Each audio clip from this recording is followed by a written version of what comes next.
Cuando los psicólogos hablamos con alguien acerca de lo que es y lo que no es la psicopatía, son muchas las preguntas que surgen.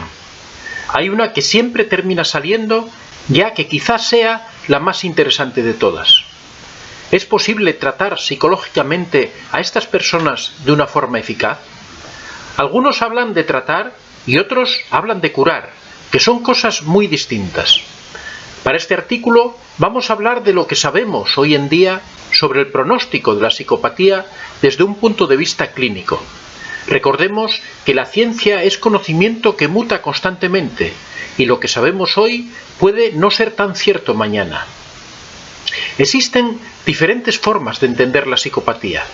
Por desgracia, los manuales diagnósticos no reconocen la psicopatía como entidad clínica.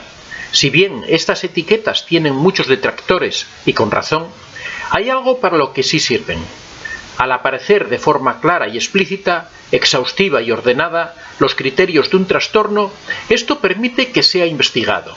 Y cualquier grupo de investigación que tome dichos criterios como referencia, con casi total certeza estará estudiando el mismo fenómeno. La psicopatía no cuenta con este punto de referencia, de forma que cada grupo de investigación puede estar estudiando definiciones distintas de la psicopatía. Ha habido intentos fructíferos por aunar las definiciones y entender la psicopatía como un conjunto de rasgos que suelen presentarse a la vez. La más extendida tal vez sea la de Hervey Cleckley, que describe de forma extensa las características clínicas del psicópata. Robert Hare, el eminente psicólogo, más adelante identifica en estas descripciones dos factores principales: usar a los demás de forma egoísta, emocionalmente fría, dura y sin remordimientos, y por otro lado, un tipo de vida crónicamente inestable, marcado por la transgresión de las normas y socialmente desviado. Naturalmente, la investigación acerca de la eficacia del tratamiento en la psicopatía depende en gran medida de cómo la entendamos. Si bien la mayoría de investigaciones utilizan los criterios más conocidos, debemos tener en cuenta que hay una parte de los ensayos que pueden haber medido la psicopatía en términos diferentes. Pero la pregunta esencial que todos nos hacemos es si la psicopatía es curable.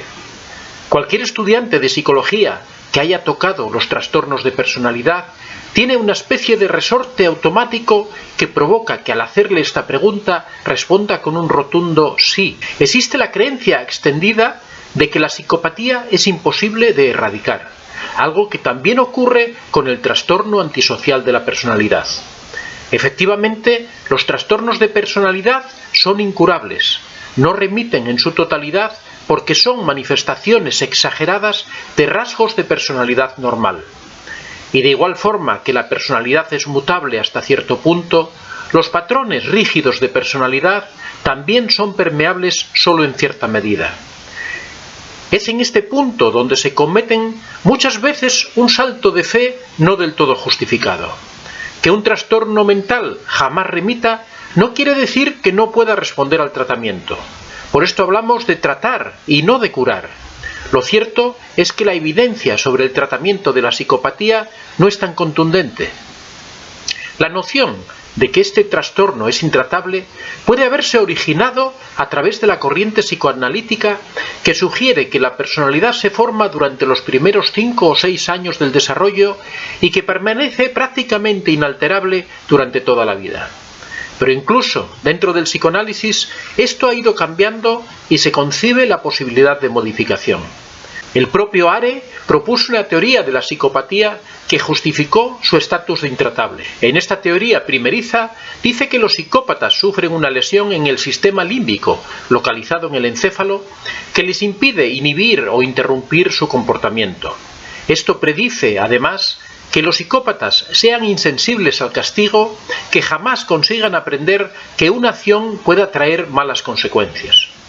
En una revisión posterior de esta teoría, Hare describió a los psicópatas como emocionalmente insensibles, con más dificultades para procesar las emociones que los demás. ¿Pero qué es lo que dicen los estudios? Toda teoría se queda en especulación cuando hablamos de eficacia terapéutica. Cuando queremos averiguar si un trastorno o fenómeno responde a diferentes formas de tratamiento, la mejor forma de averiguarlo es poniendo esta hipótesis a prueba. Numerosos grupos de investigación se han deshecho del lastre del pesimismo clínico sobre la psicopatía y han llevado a cabo ensayos clínicos para evaluar la viabilidad de los tratamientos. Los principales resultados obtenidos son los siguientes. Los casos tratados mediante terapia psicoanalítica muestran un cierto éxito terapéutico con respecto a los grupos de control. Este hallazgo apunta en la dirección de que las terapias centradas en el insight y en la toma de conciencia de enfermedad podrían ser beneficiosas para los psicópatas. Las terapias cognitivo-conductuales parecen ser ligeramente más efectivas que las psicoanalíticas. Estas terapias abordaron cuestiones como pensamiento sobre uno mismo, sobre los demás y sobre el mundo. De esta forma se tratan algunos de los rasgos característicos más disfuncionales. Cuando el terapeuta combina el enfoque cognitivo-conductual y el enfoque centrado en el insight, se alcanzan tasas de éxito terapéutico aún mayores. Se ha probado también el uso de comunidades terapéuticas, pero sus resultados son solo un poco superiores a los del grupo de control. Esto no es sorprendente, pues las comunidades terapéuticas tienen poco contacto directo entre el terapeuta y el cliente. ¿Qué es lo que el psicópata realmente necesita? El uso de medicación para tratar síntomas y conductas propias de la psicopatía, a falta de un mayor número de ensayos clínicos, es prometedor. Lamentablemente, la precariedad metodológica de los estudios al respecto y el reducido número de artículos no permiten extraer conclusiones finales sobre esta cuestión. No es necesario creer fervientemente en los resultados de los estudios para darse cuenta de que la psicopatía está lejos de ser intratable. A pesar de que no disponemos de programas específicos que aborden todos los aspectos disfuncionales del psicópata, sí tenemos herramientas terapéuticas para terminar con las conductas más desadaptativas. Si estos beneficios terapéuticos se mantienen en el tiempo, es algo que aún queda en el aire. Uno de los problemas fundamentales que ocurre en el tratamiento de la psicopatía, igual que en otros trastornos de la personalidad, es que es infrecuente que el cliente quiera acudir a terapia. E incluso en el extraño caso de que acuda por voluntad propia, con frecuencia son resistentes al cambio. Al fin y al cabo, le vamos a pedir al paciente que introduzca una serie de cambios en su personalidad que no son en absoluto fáciles de poner en práctica y que amenazan a su propia identidad. Con estos pacientes es necesario hacer un intenso trabajo de conciencia de enfermedad y motivación para el cambio previo a la propia terapia. Este esfuerzo extra desgasta tanto al paciente como al terapeuta, que con frecuencia termina por abandonar o etiquetar injustamente al paciente de intratable. Lo cierto es que si no podemos cambiar a un psicópata es solo porque aún no hemos hallado la manera de conseguirlo. Soy Antonio de Vicente. Si te ha gustado este vídeo, puedes dar a like y si aún no estás suscrito, puedes hacerlo en la parte inferior.